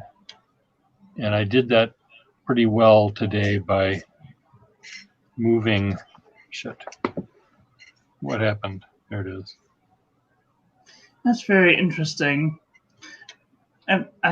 When on Chrome, if you hit the control and then you scroll in with a mouse, then it will change the letters to make them go or really big. But like on StreamYard, it doesn't like make the picture bigger. It just keeps it the same size, and it keeps like trying to retract it. I'm like, no, stop it. Don't do it to me. I'm busy. Yeah, I've got to figure out how to. I mean, right now, if you look at my face now, I'm looking at the camera, and right there is this big white thing. If I move it down here, or it's off the front of me, I think I'm a little lighter, but the light is probably coming from below now. So Yeah. it's this difficulty in making it not look so white. If that sound is annoying, let me know. I don't hear it. You're wearing a Mickey Mouse shirt. I am wearing Mickey Mouse today. MICKEYMOUSE.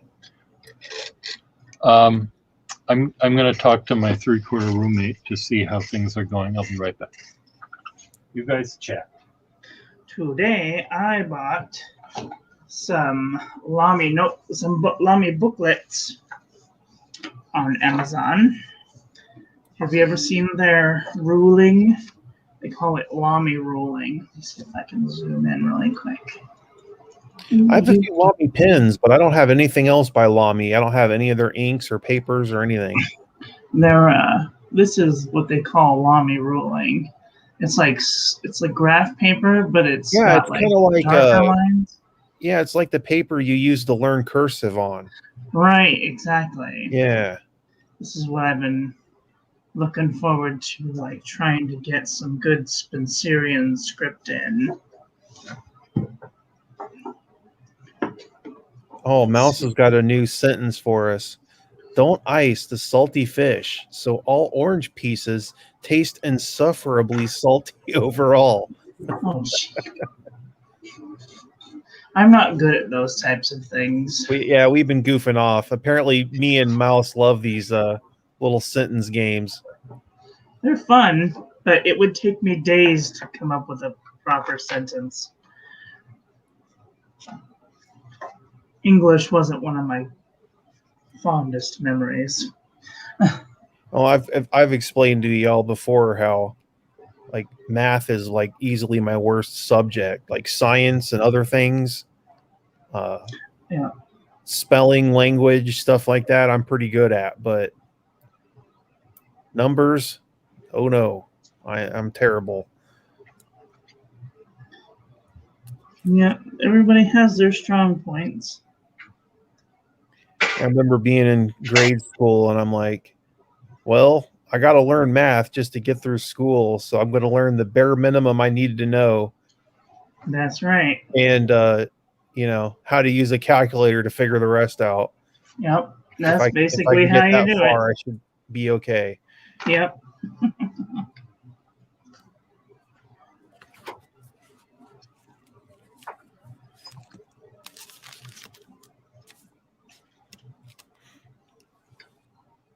Been pretty proud of myself too, because when I first started coming on these streams, I was telling everybody, when I've been doing these journals for the last few years, I've basically been, printing block letters when writing my journals.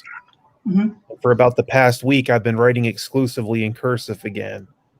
Oh, good. And in just the few days that I've been doing it, I've gotten quite a bit more proficient. I was just really rusty at cursive. That was the thing that was intimidating me. Yeah, cursive is one of those things. It takes a little bit of practice to get used to it.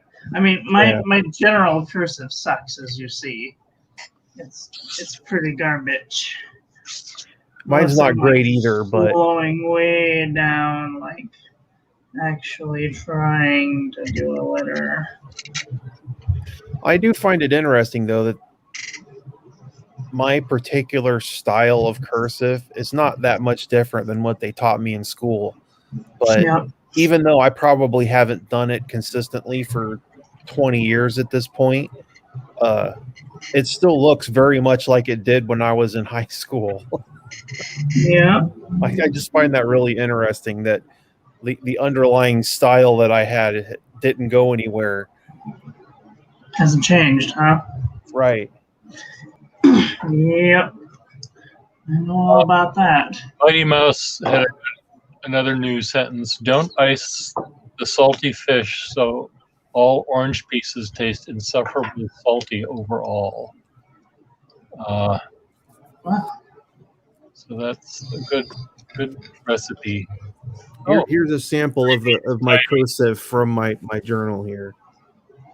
You guys can see what my handwriting looks like generally.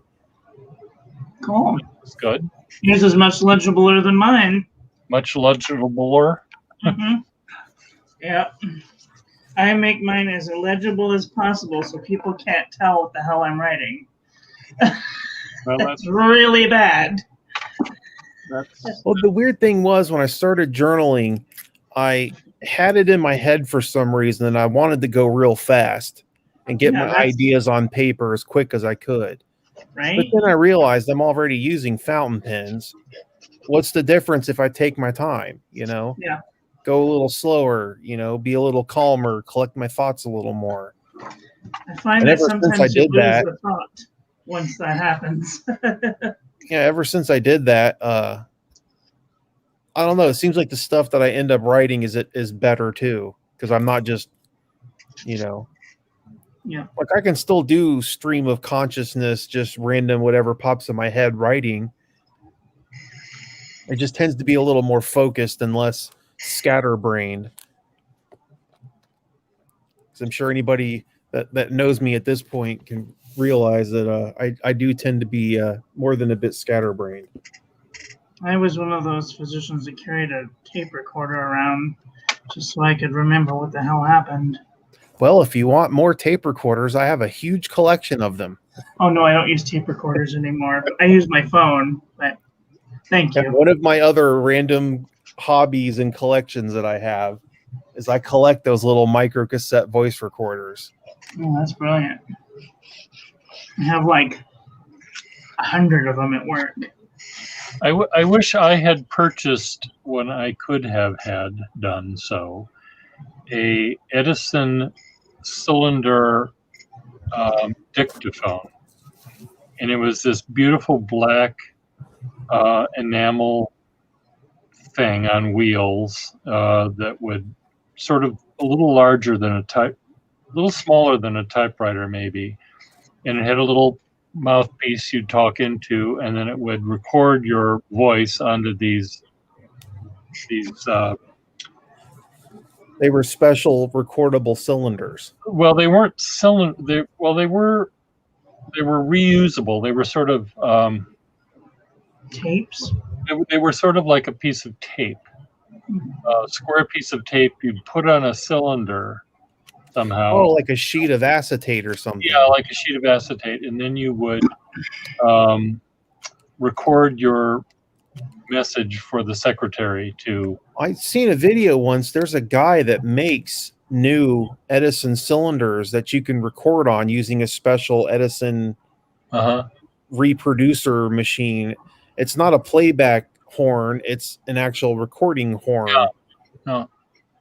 But anyways, here's my favorite all-time micro cassette recorder. Oh, Nice. I had one of those in Olympus. Yeah. Yeah, this one is one of the best ones they ever made. And Sure this is one of is. the little tapes that go in them. Yep. I don't know, ever since I was a kid, I was fascinated with these silly little things. And when one of these are broken and I have to take it apart and fix it, like the mechanisms inside these things is the closest to Swiss watchmaking I probably will ever get to. Aw. Because I mean, they're microscopic little pieces. Mm-hmm. It's just like Pure and the mechanisms inside pocket watches. Like these appeal to me for all the same reasons as that. Neat. I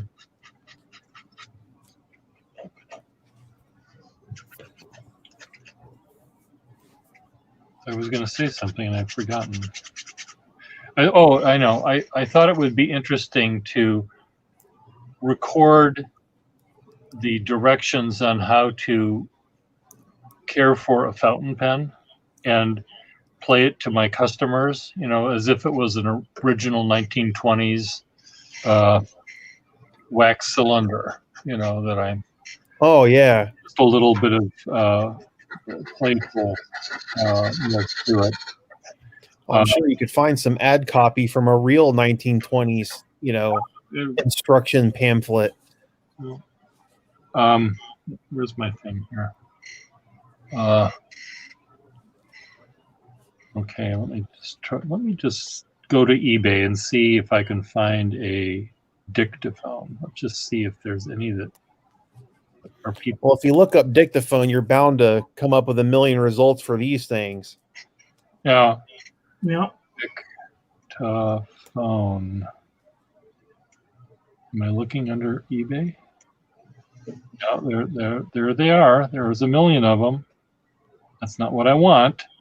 I don't want a dictaphone that looks like a tape recording. I want a dictaphone that looks like it's made of cast. Okay, Edison dictaphone.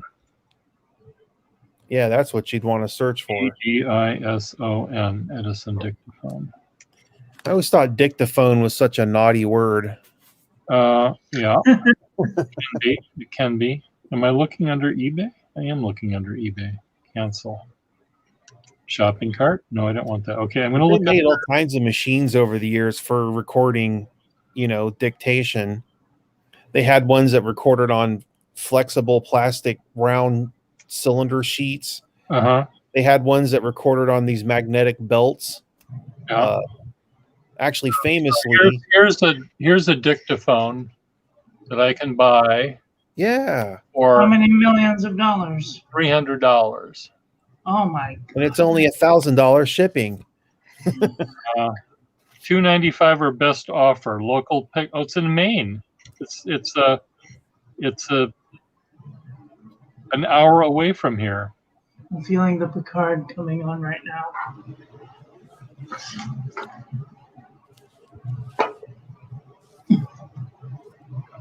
Again, this particular one. Here's another one. The one I saw was, well, that's 600. Antique 1912 dictaphone. An Ediphone. This is, yeah, they're pretty cool looking. $325 on eBay. $395. Why can't I find them on?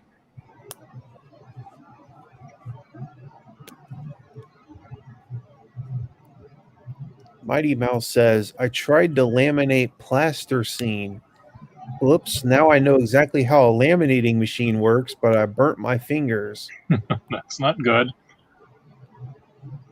What is plasticine? I don't know what that is. I know what lamination is, obviously. Maybe it's one of those crazy things they have there in Denmark. Plasticine. Oh, Clay? is plasticine that? Yeah, modeling clay. That's what it is. Why are you trying to laminate modeling clay? Well, can't you like fire certain types of modeling clay and turn it into a solid? Yeah. You can put that in the oven and bake it. It works. Russell was doing that on Instagram. He showed him putting a skull in the oven and turning it. Oh yeah, I seen that too. Yeah.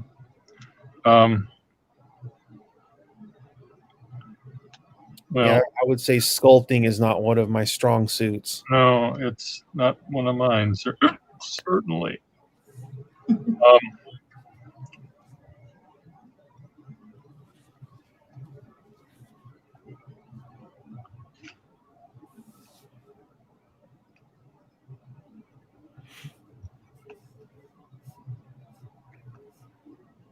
So my neighbor my neighbor is moving and my other neighbor is buying the unit that my neighbor is moving out of. So I'm very happy for him. We have a very, I don't want to say incestuous building, but we have, when a unit comes up for sale or for rent, friendly. Generally we end up, we are our best customers. So it's just nice to know that people like it enough to want to stay and to upgrade he's renting now and he's going to buy. And the people that are moving out are they're getting older and they wanted to be with their kids and grandkids. So they're all buying one big house in Connecticut. So not all the people in your building are renting. Some people actually own their. I own my place, yeah. And we are very high owner occupancy here. We always have been. And but it's just nice there's a lot of people that are moving around. And another friend who was working in New Hampshire now is because of COVID has learned that he does not need to actually be in the office. He can do his work for Dartmouth College from his home, and his home does not have to be in New Hampshire. So he's sold his house that he bought a couple years ago when he took the job, and now he's moving back here. So I'm hoping that when we're done with this COVID thing, we will not immediately go back to what we used to do, and we can maybe have more working from home, if that's what they like. I think it's never going to be the same again. Yeah, is going to be definitely on the increase even after, COVID restrictions and everything are lifted more than they are now. It's funny how things went back in time. Like doctors used to work out of their homes, and now we're still working out of our. We're back to working out of our homes. Yeah, it is kind of like an everything old is new again type scenario. It's very interesting because we're just going into the 20s again. The thing is, if let's say I owned a company and it was a 20-story building that I had people working in, and if I'm able to do nearly the same kind of business by having half the people working at home and the other half working, I don't need to be in a 20-story building. The 10 building was all I need. Why spend all the extra overhead? Spend all that extra money, and why?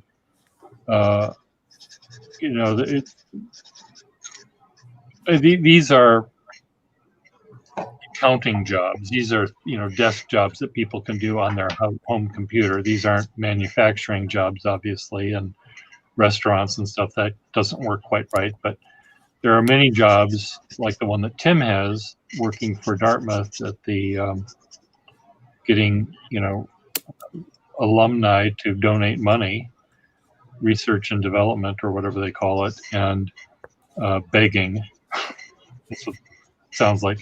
They don't need to be in the office, so work from home. So it'll be perhaps better in the long run. Fewer people commuting every day, all that kind of stuff. I would love to, if I were the president of the world, I might say something like, okay, we've all been nearly a year working or not working, but everything is sort of toned back. So when we go back into real work, you have a kitty. What would happen? Yes, I do. What would happen if we had a 3-day weekend? Now we only work 4 days a week, not 5. And is that possible? Well, they've promised us that for many times throughout the years. That, we're going to have a 20-hour work week and everyone go on vacations more. And now work 6 hours a day instead of 8. Us have been on vacation for a year now. People are still starving to death. Oh no, he watched his live stream. No, that doesn't make you a bad dad. It makes me a bad person for keeping people. It makes Pierre a bad influence. That's all it makes anyone. I'm the bad one here at Ski of It all.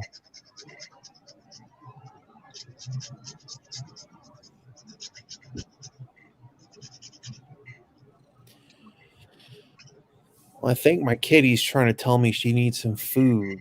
There are a few things I need to get done around here as well, so I might have to jump off for everybody. I think I might be signing off too. So tomorrow I'm going to work on a little watercolor thing of flowers, which I'm not really looking forward to, but I'm going to try my best. And then I'm going to I don't know when I'm going to sign on for you guys here, but sometime during the day or night I'll check in on you all. And have you ever emailed Wasky FX at all? Me, no. I've only talked to him over YouTube comments. I don't know any other way to get a hold of him. I have his email, but you might maybe make a comment, watch his latest video, and I mean, he knows. Come hang out with me and Pierre. Yeah, I would love him to do that, and we can be, because he's a teacher and because he's in the public domain in a way, we can tone down our. Yeah, we don't have to be nearly as loose as we normally are. Yes, we don't have to be. We can be G-rated. Sure. I am perfectly capable of being G-rated. As can I. Schiavello will have to. Yeah, Parker might have to work pretty hard on being G-rated, but he could do it too. No, he could do it. It's Frederick is the bad influence. Oh, it's Frederick, huh? Frederick. Way to throw him under the bus. Oh, well, see, Frederick, you could also write him a real letter saying, I think he would enjoy this. And I know. I don't think we'd have any trouble nerding out on fountain pens for an hour or two. No. Okay, well, folks, I'm going to figure out how to turn this thing off, and I will see you all in the fullness of time. Sounds good. Have a good one, everybody. Alone. Well, Schiavello, you get better. Yes, Parker needs to heal up speedily and completely. Yes, none of this half measures for Schiavello. Where's my